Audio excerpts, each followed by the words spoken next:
Hello नमस्कार आपण को स्वागत करुच्ची आपण प्रिय news channel Odisha capture news को। आज हूँ अक्टोबर 15 2025 राज्यर गुरुत्वपूर्ण सरकारी योजना पाणीपाग एवं दैनंदिन घटना को नहीं आम आनीचु आज टॉप 10 खबर। तेज आसतु आरंभ करवा ओडिशार कोण अनुकोण आसी आज मुख्य खबर।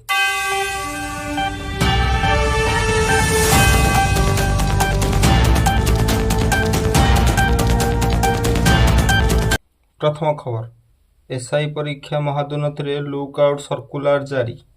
ओडिशा पुलिस एसआई परीक्षा दुर्नीतिर मास्टरमाइंड शंकर पुष्टि और सहयोगी मुन्ना महांती विरोध में क्राइम ब्रांच आज लुकआउट सर्कुलर जारी करिछि।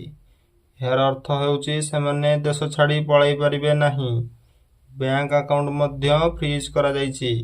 सरकारी चाकरी परीक्षा पई एते बड़ ठकई हेबा जोगु युवक मध्य तीव्र असंतोष प्रकाश पाई। परवर्ती खबर दुर्गापुर गणदुष्कर्म मामलें क्राइम रिकन्स्ट्रक्शन आरंभ। पश्चिमबंगर दुर्गापुर में ओडिया डाक्तरी छात्री संवेदनशील गणदुष्कर्म घटना पश्चिमबंग पुलिस आज 5 अभियुक्तों को नहीं घटनास्थल में क्राइम रिकन्स्ट्रक्शन करिछि। अर्थात अभियुक्त माने किपरि अपराध करथिले ताहार पुनरावृत्ति करा जाउछि। एही खबर उपरे समग्र राज्यर नजर रही। परवर्ती खबर पीड़िता मुख्यमंत्री मोहन माझी आश्वासना। दुर्गापुर घटना रे मुख्यमंत्री मोहन चरण माझी पीड़िता मां सह फोन कथा होई संपूर्ण सहायता पाई प्रतिश्रुति देइछंती। से कहते दोषी मानू कठोर दंड देवाकू राज्य सरकार सबु स्तर रे चाप पकाइबे। मुख्यमंत्री एपरि हस्तक्षेप घटनाटी गुरुत्व बढ़ाई देइछि। परवर्ती खबर राजधानी भुवनेश्वर रे 12 घंटा मध्य 2टी हत्या।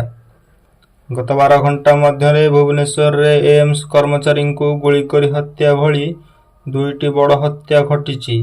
यह कमिशनरेट पुलिस को खोलाखोली चैलेंज देउछि। राजधानी रो आईन श्रृंखला परिस्थिति उपरे एही खबर गंभीर चिंता प्रकट करुछि एवं साधारण लोकंक सुरक्षा नहीं प्रश्न सृष्टि करुछि। परवर्ती खबर आम सुबाहक योजना 10 लाख ऋण सह 2 लाख एबी प्रोत्साहन। मोहन सरकार आम सुबाहक योजना महिला उद्योगी मानू कार किनिबा पई 10 लाख पर्यंत सुध मुक्त ऋण मिलिबो। यह सह इलेक्ट्रिक ईवी टैक्सी किणिले 2 लाख पर्यंत अतिरिक्त प्रोत्साहन राशि जोगाई दिया जिवो। एही योजना विषय जानिबाकू ओडिशार महिला माने बहुत उत्सुक अछंती। परवर्ती खबर जमीर पार्ट प्लॉट पंजीकरण पाई नुआ एसओपी जारी। ओडिशार लोकंग पाई जमी किणा बिका एवं पंजीकरण को सहज करिवा पाई राजस्व विभाग पार्ट प्लॉट पंजीकरण नियमावली जारी करिछि। एहा द्वारा छोट छोट जमीर मालिक मानू अधिकार सहजरे मिली पारिबो, जहा साधारण लोकं को बहुत सहायता करिवो। परवर्ती खबर अक्टोबर 16 पर राज्य में तापमात्रा वृद्धि। पाणीपाग विशेषज्ञों अनुजाई अक्टोबर 16 तारीख पर राज्य में वर्षा कमिबो। यह पर धीरे धीरे तापमात्रा बढ़िबार संभावना रही। लोके ठंडा पाग पई अपेक्षा करिथिबा बेले एही खबर सामान्य चिंता बढ़ाई देई पारे। परवर्ती खबर बंगोपसागर रे आउ एक लघुचाप संभावना।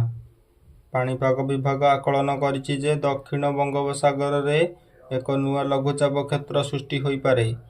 यह बात्यार रूप नेब कि नहीं ताहा पर स्पष्ट हेबो, किंतु एही खबर कृषक एवं उपकूलवर्ती अंचलर लोकंग पई एक गुरुत्वपूर्ण सतर्कता वार्ता।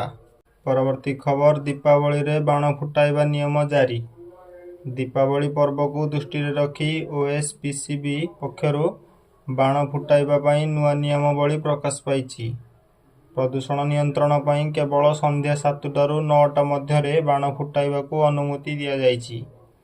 एही सामाजिक नियम पर्व समय लोकंग पई अत्यंत जरूरी।